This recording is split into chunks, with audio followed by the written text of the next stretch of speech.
Welcome all of you. Myself Satish Aware, Assistant Professor from Sinhagad Institute, Solapur, in the Civil Engineering Department. It's the second lecture on inventory control. Now in this lecture we are going to study about economic order quantity. In a previous lecture we studied types of cost comes under the inventory and introduction about the inventory. Now in this lecture we are going to study economic order quantity, its importance, necessity, its derivation, okay, and its formulas. In this lecture now study this is one of the simplest inventory model. Inventory economic order quantity, it is the one of the simplest inventory model which is used for determining a lot size which gives the minimum inventory cost. In this derivation or in this formula we determine the lot size from which minimum inventory cost should be comes out. Now let's start it for the derivation. Whereas A is the annual demand, demand. Suppose you have the cycle shop having the capacity of 1000.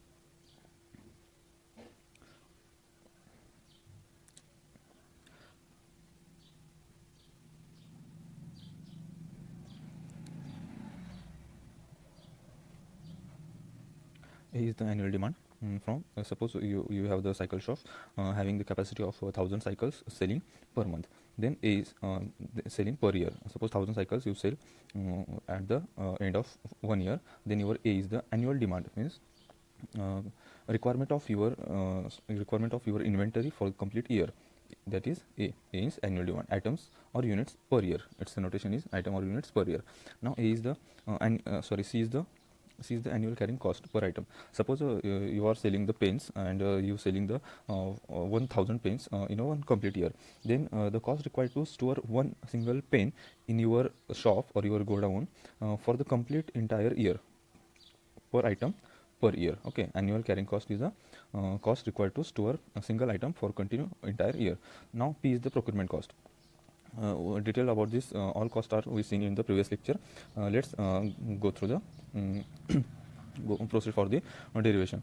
P is the procurement or ordering cost per order, means the cost required to order or to procure the material which are ordered, means from owner we purchase the material. After the purchasement the materials owners are we are the material owner, and it comes under us.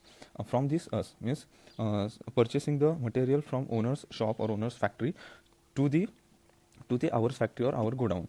It is the procurement cost. It comes under the transportation cost, labor handling cost, and all costs are coming under this procurement cost. We studied about this in previous lecture. U is the unit price, means price of a single materials. If we consider the cement bags, the price of a cement bag is one cement bag is 400 rupees or 450 rupees. Then this is 400 means unit price. Suppose we are considering the example of pen. The cost of one pen is 5 rupees or 10 rupees. This is 5 rupees is the unit price. Now Q is the quantity in a single order, means we are placing the order. Suppose we are placing the example, we are considering the example of pens.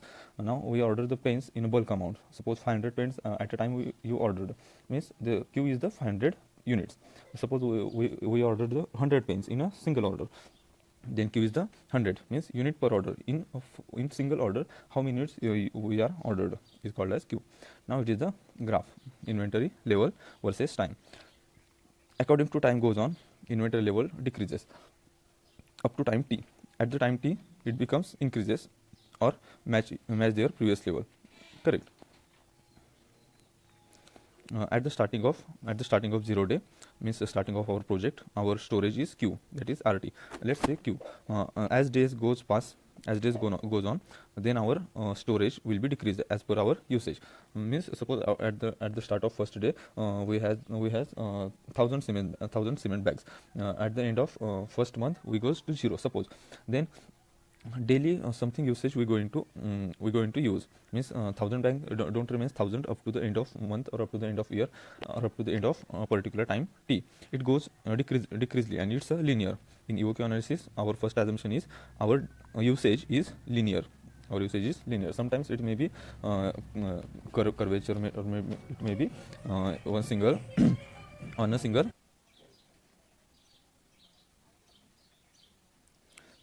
Sometimes this usage was the exponential or having the some various type of curves, but in the EOQ analysis our first assumption is our usage is linear, means we are using our resources in the linear basis. Okay, T is the reordering time. After the time T, our usage going to 0, and we have to reorder to fulfill the usage, fulfill the stock. Then our stock going to decrease as per time usage. Then it becomes fulfilled, and then it decreases. Now the cost including in this, first one is purchase cost. Formula of this purchase cost is U into A. As per previous lecture, we introduced about this purchase cost. What is U? U is the unit price, A is the annual usage. Now procurement cost. What is procurement cost? Procurement cost is the cost required to store the material for a particular year. Okay, here P is the procurement cost of procurement cost is the ordering cost. Cost required to order the single order. Okay, suppose our annual usage is A, and Q is the single lot size. Then total orders in per year, how many we get the orders? A upon Q, means A is the total order. Suppose our demand is 1000 units, and in a single units we are ordering 200 pieces. Then our total total orders in a year are 1000 divided by 200. Okay, 1000 is the total requirement. 200 is the single lot. In a single lot, we are ordering 200 units. Our total orders are 1000 divided by 200, that is 5. P is the procurement cost of one order. Suppose we are ordering 200 units, we are paying something amount. That is 200, 400, 500 something amount. If you are ordering, our order lot size increases, it doesn't affect on the ordering cost. Our lot size increases, it doesn't affect on the procurement cost, but the ordering cost going to change. Okay. Now carrying cost it is the cost required to store the material in our godown for the particular time, for a particular year. It is the carrying cost. And here is Q by 2 is the average inventory. C is the carrying cost of single units. Means we store storing of cement bags for complete year, we require something amount, that is C. And how many bags we are store? That is Q by 2. Why Q by 2? Let's see the previous graph. In this graph, our graph is rectangular. Okay. Suppose at the first day we are storing 50 units. For example, 50 units we are storing at the end of starting of the project. At the time usage, means at the 5th day, our storage becomes 0 according to our usage. We have 50 cement bags at the first day, and at the end of 5th day, cement bags are going to 0, and we are reordering the bags. And our then again our stock becomes 50, and after the 5 plus 5, 10th day, our stock becomes 0. Okay, means our usage is 10 cement bags per day. Okay, that is R is the 10 and T is the 5. Okay, it may be different for the different examples. Now why we taking the Q by 2? We can't let's see, it is very interesting. Okay, at the starting of the first day we have 50 bags. Okay, after the first day, bags remaining in our stock are 40, because 10 bags are usage. After the end of second day, our stock is 30. After the end of fourth day, our stock is 20. And after the end of at the start of fifth day, our stock is 10. And at the end of fifth day, means after completion of 5 days, our stock becomes 0. Means similarly, we can't store 50 bags entire 5 days. Okay, we can't store 50 bags entire 5 days. Similarly, we can't store 10 bags entire 5 days. Okay, it's neither 50, it's neither 10. We have to take the average of these 50 and 0. Okay, last one is 0. We have to take the average of this, so as to we calculate our constant and stagnant storage or stock may be similar to the average of these two. Okay, this is average, that is Q by 2. How? This is the overhead we are filling here. Okay, and our storage becomes equal, and it becomes like a rectangular, and area of that rectangular is T into Q by 2. We are neglecting T, or we are assuming T as a unit. Then our total Q by 2 is the average demand. Okay, this average demand we are taking here. Now purchase cost assumed to be fixed. Second assumption in this derivation is purchase cost assumed to be fixed. There is no any effect on the purchase cost. Suppose we are ordering 1 bags, your price is 400 rupees. You are ordering 2 bags, your price is 800 rupees. You are ordering multiple bags at a time, your cost is fixed. It does not offering any discount when you are ordering a bulk amount. It is the second assumption. Okay, first assumption is the graph was linear, as per we see the above graph. In this graph, this was the linear. This was the linear usage. It was the first assumption. Second assumption, the purchase cost is fixed, and third assumption is shortest cost considered to be 0. for EOQ model. What is shortest cost? We are discussed in the previous lecture. You can watch this video and come in this session. Now, total material cost is the purchase cost, carrying cost, ordering cost plus storage cost. It is the summation.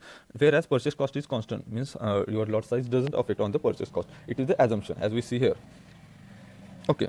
Now, shortest cost assumed to be 0. There is no any shortest cost. If anything has shortest cost, then its derivation are different. But let's starting from the simple derivation and basic derivation. To minimize the total cost, we adjust only AP divided by Q plus QC. Means we are adjusting only ordering cost and carrying cost. We are adjusting only ordering cost and carrying cost. AP divided by Q is nothing but ordering cost, and QC divided by 2 is nothing but carrying cost. Okay, whereas C comes, it becomes carrying, whereas P comes, it becomes ordering cost or procurement cost. Now, theoretically, it is noticed that AP divided by Q is equal to QC divided by 2, means ordering cost equal to procurement cost. It is the ordering cost equal to procurement cost. Then the total cost will be optimal. It is the theoretically noticed that, or observed that. Okay, let's equating both the sides. AP divided by Q is equal to QC divided by 2. Therefore, we get this Q on the single sign, that is Q square equal to twice AP divided by 2. This 2 becomes here. Okay. Now, final EOQ equation we got here, and this is the one of the important equation. And final derivation, final output of our derivation. Sometimes C is equal to C dash, whereas C is the carrying cost, as we see. As we see, C is the carrying cost, but sometimes C phi into U is given that C phi is the carrying cost of in items of carrying cost in terms of percentage of unit price. Sometimes your unit price is suppose previous example we are considering your unit price of the cement bags is 400 rupees. Then sometimes C is given as the 2% or 5% of the unit price, means 400 into 5%. If 400 into 5 divided by 100, it gives the carrying cost, and this carrying cost we have to use in our calculation. Now, finally, you get the economic order quantity cost. This is the second equation and most important equation. This equation comes from the previous assumptions. AP divided by Q plus QC divided by 2. That is the summation of procurement cost plus ordering carrying cost. It gives the economic order quantity cost. This is the Q into C. From these three part, you get the same answer. Okay, let's write down this. And now, total material cost equal to, if you add the total inventory cost plus purchase cost, it becomes a total material cost. Economic order quantity cost plus unit price into annual consumption, it becomes total material cost.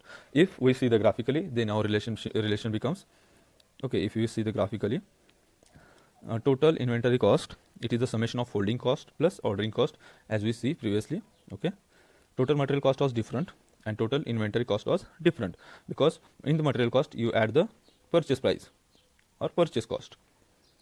If purchase cost doesn't consider, means procurement plus carrying cost, it gives the economic order quantity cost or inventory cost. Okay, it is the summation of holding cost plus ordering cost. Ordering cost is AP divided by Q, holding cost is QC by 2. At the particular time, at the particular point, our total inventory cost becomes becomes minimum. Total inventory cost becomes minimum, and it is the point indicates that economic order quantity, means it gives the lot size, how many units you have to order.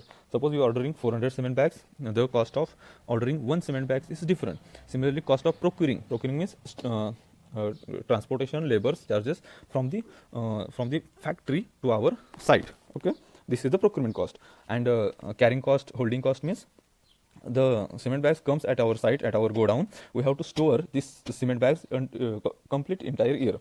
The cost spending on this is the holding cost. Okay, these costs are different. Holding cost is directly proportional. Let's say holding cost is directly proportional to Q, whereas ordering cost is inversely proportional to Q. It is the most important relationship. We have to remember this. Okay, and at the particular point, our total ordering cost, total inventory cost is become minimum, and this is the EOQ. Now, final and most important relationships are Q is equal to twice AP divided by C, T0 equal to Q by A, and 0 equal to A by Q. What is Q? Q is economic lot size, also called as economic order quantity. T0 is the reordering period. As we see in the graph, after the time T, our size becomes 0, or our storage becomes 0, and at that time we have to order. Then after the time T, next time T, it becomes 0. It's also called as 0, T0. Okay, T0 means reordering time. after how many times our stock becomes 0 and we have to order, it's called as a T0.